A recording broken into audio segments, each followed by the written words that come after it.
Il risquait 5 ans de prison. Il n'aura passé que 48 heures en garde à vue. Le 8 septembre dernier, selon le rapport de police, Antoine et son ami vont récupérer de la drogue qu'ils doivent ensuite revendre. Le cannabis est caché dans un scooter garé dans une impasse. Mais à peine arrivé sur place... Il y a 2 policiers qui sont sortis des buissons. Ils nous ont attrapés. Les policiers découvrent près de 500 grammes de cannabis. Antoine se voit déjà derrière les barreaux. Mais à sa grande surprise, il est relâché libre de toute poursuite à cause d'un vice de procédure. Les enquêteurs n'ont pas pesé la drogue devant lui. C'est pourtant obligatoire.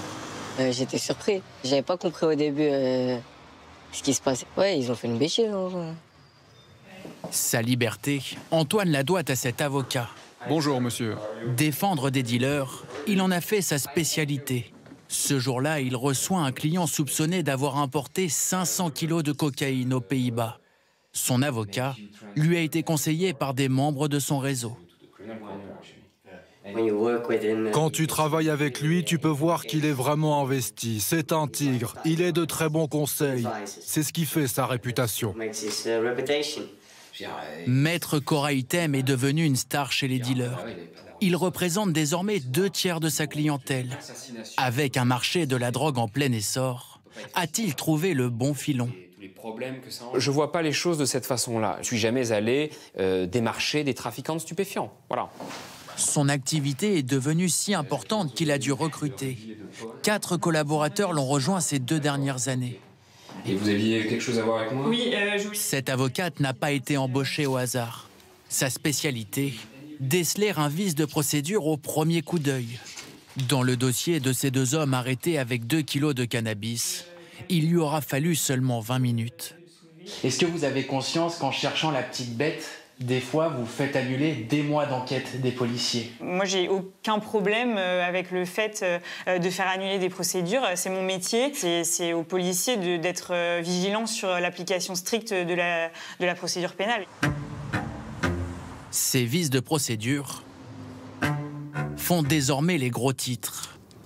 Des dealers relâchés pour des motifs plus surprenants les uns que les autres.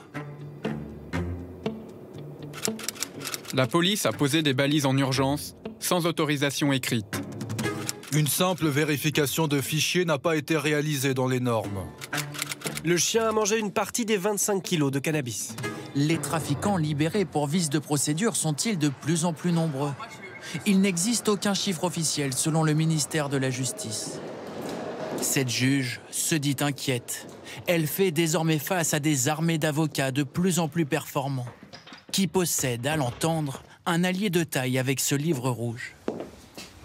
C'est le code de procédure pénale. Il dicte l'ensemble des règles à respecter, notamment pour l'arrestation des trafiquants. Des règles de plus en plus nombreuses. Combien de pages? 3447 pages. C'est 400 de plus qu'il y a 4 ans. Chaque nouvelle page est, selon elle, une nouvelle chance donnée aux avocats pour trouver des vices de procédure. On a l'impression de plus en plus que les règles de forme, et donc qui sont faites pour protéger les libertés, elles sont utilisées par ceux qui ont le plus de moyens, c'est-à-dire le grand banditisme, le haut du spectre, pour s'en sortir à bon compte. Son syndicat réclame une simplification du code de procédure pénale. Demande entendue par la chancellerie, qui promet un nouveau texte avant la fin de l'année prochaine. En attendant, de nombreux policiers se disent débordés. Il existe pourtant un métier à part entière dans l'institution, celui de procédurier. Éviter les vices de procédure, c'est la mission de cet agent. Ce jour-là, dans la salle des scellés, il récupère ses téléphones saisis lors d'une perquisition. Il va devoir vérifier une dizaine d'informations. La date, le numéro de procédure, l'infraction visée. Par exemple, sur un numéro de téléphone, c'est au nombre près, au chiffre près. Ne pas commettre d'erreurs, dans des délais parfois ultra serrés. La problématique est là, c'est que lorsque vous êtes dans certains commissariats notamment, vous pouvez avoir plusieurs dossiers en même temps. Et là, il faut être particulièrement rigoureux pour que la procédure tienne. La police a besoin de bras et elle en a conscience. Elle espère recruter 5000 officiers d'ici 2027.